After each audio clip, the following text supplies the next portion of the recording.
Aquí hay una explicación que lo voy a simplificar.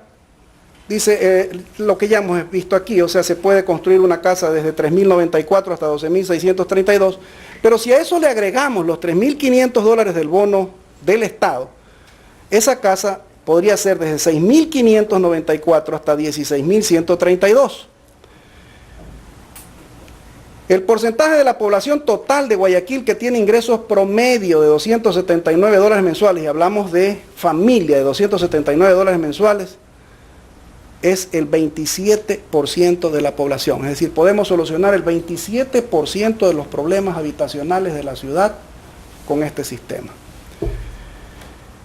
Si nosotros hacemos exactamente la misma operación, toda esta complicación, pero en lugar de pagar 72 dólares mensuales, 40 dólares mensuales, nosotros podríamos con el mismo cálculo construir vivienda entre 5.219 y 10.515. En definitiva, si nosotros lográramos que las tasas de interés bajen al 6% y los plazos suban a 30 o 35 años, nosotros podríamos construir viviendas de 10.500 dólares hasta prácticamente 16.000 dólares. ¿Es factible construir vivienda popular por 10.000 o 16.000 dólares? Sí, sí es factible. ¿Y es factible que eso lo haga la empresa privada ganando una cantidad razonable? Sí, sí es factible. ¿Es factible que los municipios puedan emitir bonos por esas cantidades hasta un proyecto que pueda durar hasta 12 años, por ejemplo? Sí, sí es factible. Es perfectamente factible.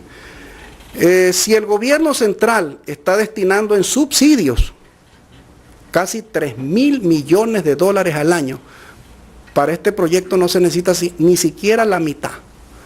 O sea, es perfectamente factible.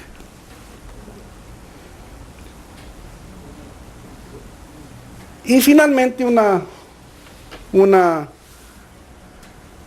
cuestión conceptual, ¿no? Ningún proceso, ningún mecanismo puede funcionar si no se evita el empobrecimiento. Evitar el empobrecimiento es clave. La pobreza es un mal que ha azotado a todos los países subdesarrollados. Su erradicación difícilmente puede lograrse en el corto plazo.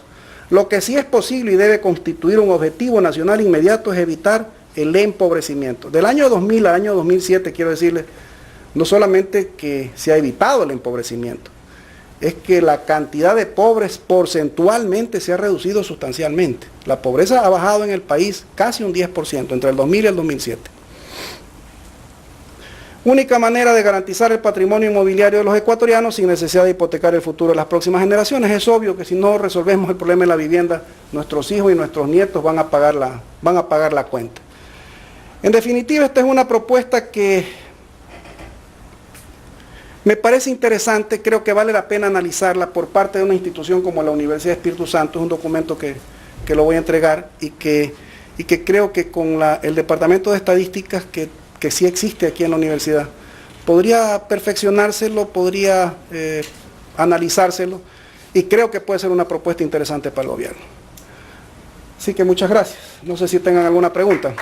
Cualquier variación de los intereses, cambio de la moneda, trastorno político, etcétera, puede cambiar todo el esquema en un frágil, así no. Y la otra cosa es sobre lo que mencionaste del índice de pobreza.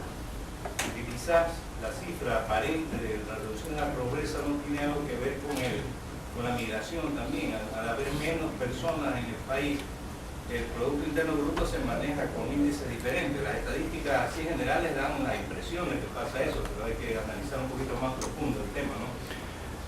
Es cierto, o sea, tu observación es correcta. Efectivamente, hay menos gente en el país y la torta es más o menos la misma.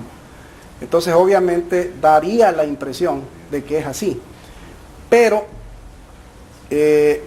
y basado en los estudios que hace el INEC, el índice de, por ejemplo, de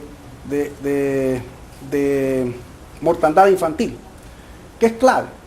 La mortandad infantil es consecuencia del empobrecimiento y de la pobreza. Se ha reducido sustancialmente. Y no es precisamente porque los programas del gobierno han sido eficientes en temas de salud. Yo creo que no han sido tan eficientes. Es simplemente que la población está alimentándose un poquito mejor.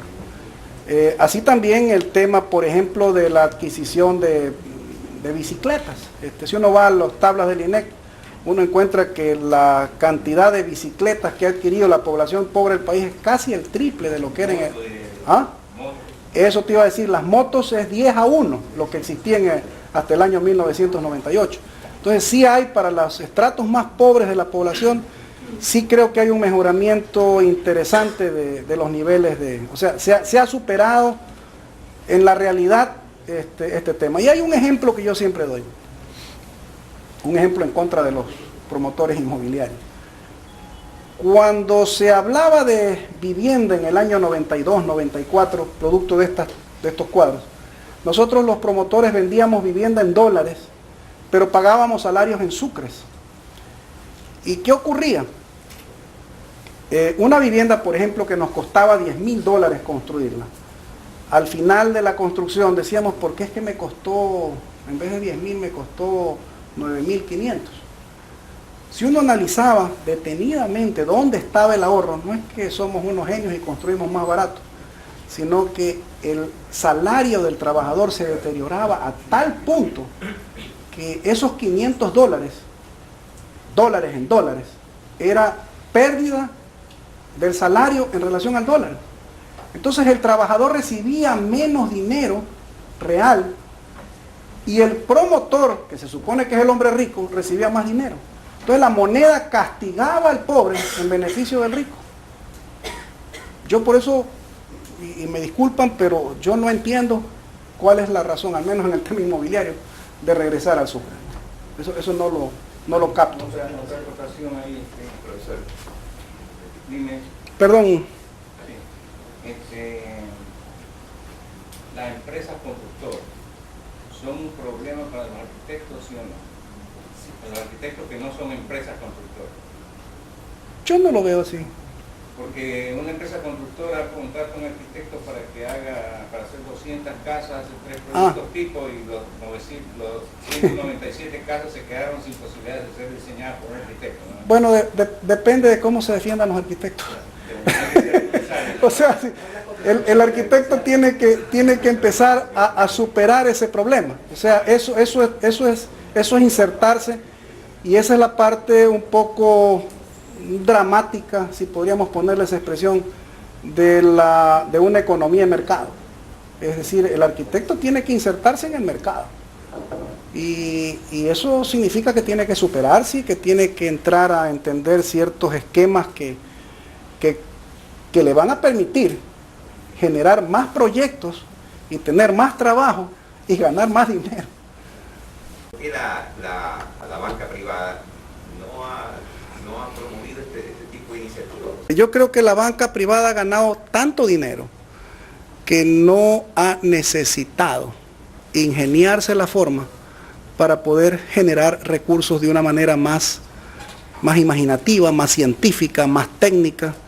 Yo creo que si la banca privada se condujera a plazos más, o si hubiera conducido en esa época, y los cuadros son clarísimos, si la banca privada hubiera prestado plata a 15 o 20 años, aún en dólares, a la gente de menores recursos, y en esas épocas en las que el individuo, en vez de pagar el 30% de su salario, pagaba el 20%, la banca le decía, no, vamos a hacer un fondo de contingencia como si hay en los Estados Unidos. Vamos a hacer un fondo de contingencia. Usted se comprometió a pagar el 30% de su salario, pero está pagando el 15%. Ese 15% se lo ponemos en un fondo. En los Estados Unidos se llama escrow account.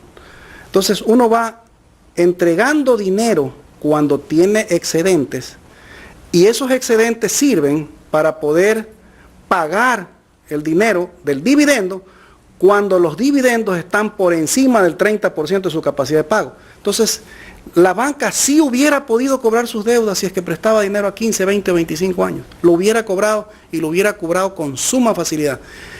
Y la gente que coloca dinero en la banca y que colocaba dinero a 3 meses, a 5 meses o a 1 año, si el banco le decía, ¿sabe qué? El país se fue al diablo y ese dinero yo se lo voy a pagar porque está garantizado con un bien inmobiliario. Y en vez de pagárselo en 3 meses, se lo va a pagar en 5 años. Había alguien que decía que no, porque lo perdieron. Entre perderlo y ganarlo en 5 años y ganando intereses encima, yo me quedo en el sistema.